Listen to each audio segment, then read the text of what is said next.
Когда ведешь несколько кабинетов, то быстрее видишь закономерности. И еще лучше видишь отсутствие этих закономерностей, а это гораздо важнее. Здравствуйте, меня зовут Любовь Лаврентьева, я работаю с селлерами Озон и Wildberries и настраиваю рекламу на этих маркетплейсах.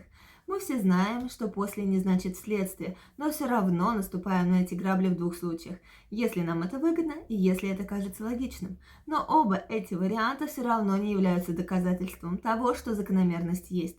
Вначале мы выдвигаем гипотезы, потом наблюдаем несколько недель на разных кабинетах и только после этого делаем выводы. Если гипотеза подтверждается на всех или большинстве кабинетов, я делаю вывод, что она верна и беру инструмент на вооружение. Но если гипотеза якобы работает только на одном кабинете, это значит, что есть дополнительные факторы, влияющие на результат. Их можно попытаться найти. И важно помнить, что контроль на маркетплейсах – это иллюзия. Мы можем влиять не больше, чем на 5% всех процессов. Остальное под надежным крылом Wildberries и Озон.